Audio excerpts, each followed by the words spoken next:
Hey guys, welcome to this Grill 15 replay for the south side of Siegfried Line. We have a whopping awful 28% chance to win, and I played the Grill 15 and quite a lot yesterday, and this was basically the matchmaking throughout the entire day. We've got 1, 2, 3, 4, 5, 6, 7, 8, 9 tier 10 tank destroyers, and they've got 7 tier 10 tank destroyers, which is 5 grills on our team, 5 grills on the enemy team. There were matches yesterday, it was just ridiculous. There were some matches yesterday where both teams had 8 grills. I think there was one where there were 9 grills on each team for a total of 18 grills. It's a disaster. It's the Type 59 all over again, where both teams is nothing but grills. But anyway, this replay here is a good one for showing how the grill can perform as a shotgun as I go to my normal central position here. This little alley bit here in the city, and take my Grill 15 out for some close range fighting. Obviously this is my first day playing the Grill. I've still got to learn its playstyle. I'm getting a lot better. I started off with a complete disaster. Right now my win rate is 33% with an average damage of 3,500 odd, I think, roughly, after about 20-22 games. Yeah. Tell you what, these grills are doing one thing. They're really bringing up the average damages of tier 10 mediums.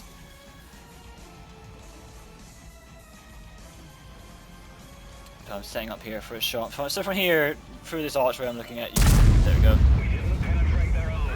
Bit of a pain in the ass there. My shot went into the front sprocket of the E75 and tracked him for 0.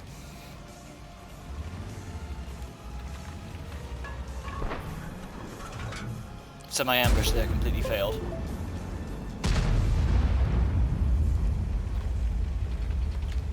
And now, there we go, see if I can get one into him now. Try again, second attempt. There we go. Perfect. CDC hooks out.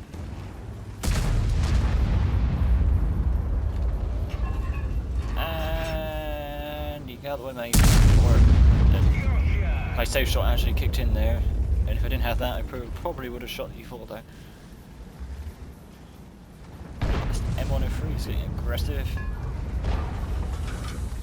I'm still not quite ready to go up this position though. I'm not sure what's going on with my reticule. I'm noticing that my reticule shows hit points, but not reload time. What I'm doing right now is I saw the object 430 drive by. Obviously he's got a lot of DPM, so I'm staying up here and waiting for him to cross without exposing to anyone else on their team. But it looks like he's engaging the M103. They got a little bit too aggressive in there, all on his own. And he's now getting blown away. So since the 430 is not going to expose himself, and there's somebody on this corner, I want to see if I can get a kill. And I didn't for the aim. This is on my earlier battles in the Grill 15, I think it was my 6th battle. 6th or 7th. So it took me quite a few games to finally understand that although this gun's very accurate, the gun dispersion is absolute crap. You are in this tank is an RNG disaster, not unlike the 183. In that its gun dispersion is really bad. There we go, that's the second one. The second one that's just second shot this game that's just blapped off into nowhere as it bounced the E4. I've been having a lot of trouble penetrating E4s in this tank. It's pretty amazing. Can I get one to the side? Yes, I can. With the excellent reload on this tank, which is 13.33 seconds, which I believe is equal to the Object 268.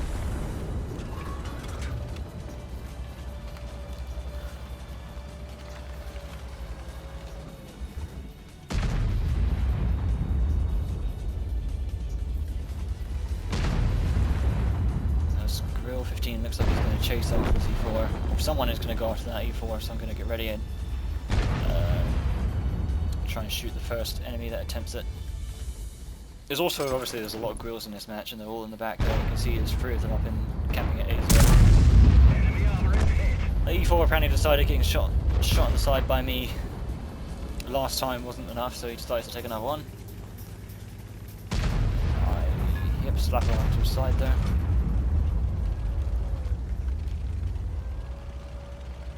E4, I'm not too sure what this guy's doing.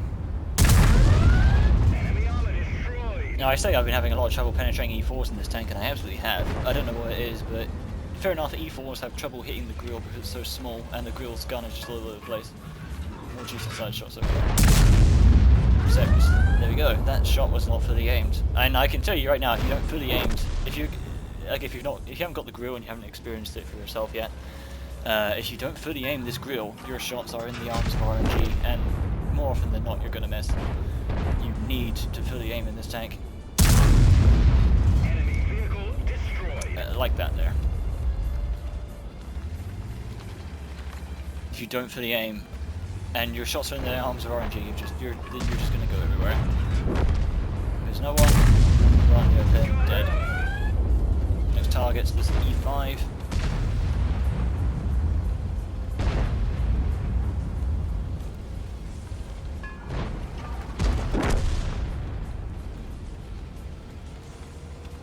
But now he's just gonna get slapped from both sides by me and the 268. 268 bounces off.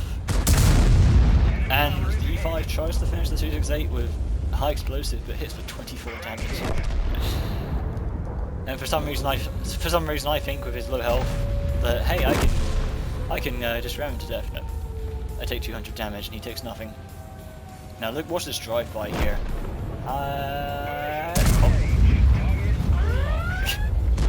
Smack into the building. That is what you can do though, with at least at close range where the giant guns are, with a giant dispersion isn't such a problem. You can just run by someone, fire, and just continue running. As long as you turn just a little bit, because of course your gun is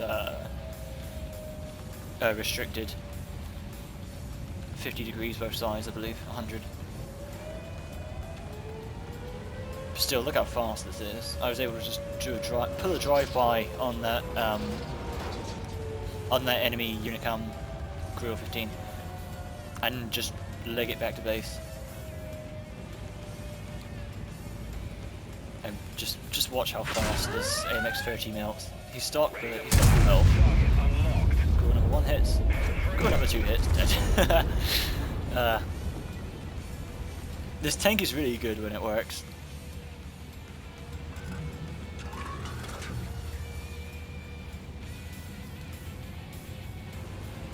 And I think the decider on this tank between whether it works or doesn't work, and whether it works or doesn't work is decided by how patient you are. You may not think so. This tank has a very high horsepower per ton. It reloads very fast at 13 seconds. 60 km/h top speed, 20 km/h reverse speed, which it gets to very, very quickly. I noticed that when I was trying to just shred these things yesterday in my TDP T50. They are able to just fire and get back before you can dump, before even the TDP can dump this clip out. They reverse so quickly. But you have to be patient in this tank to succeed in it. And what I mean by that is your awful gun dispersion. You need to aim in before you fire. And it did take me a few games to realise that, but when you do fully aim in, look how accurate this gun is. Straight in the middle. Dead GW Tiger P.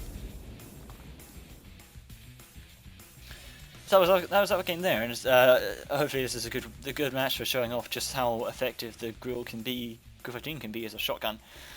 I did get a lot of side shots there. E5 exposed his side to him. I don't know. I missed the E5 side. I bounced off the E4's front. I tracked the E75 for 0, but even then I still managed to get 7,200 damage. And yeah, this matchup with 5 Grille 15s on each team, there was a fucking lot of this yesterday. Every single tier 10 match had 6 Grilles. I would say 5 Grilles on each team per average. Some had as much as 7 or 8. Some had 2. But it felt like I was playing the Type 59 again, when there were 12 tanks. When you'd be playing the Type 59, 12 tanks on each team are Type 59s. It was that's how it feels. But yeah, I hope this replay showed off just how good the Grille 15 can be on city maps as an urban shotgun. You might think this is this tank is definitely a mid to long range sniper with good flexibility, sure, but at close range,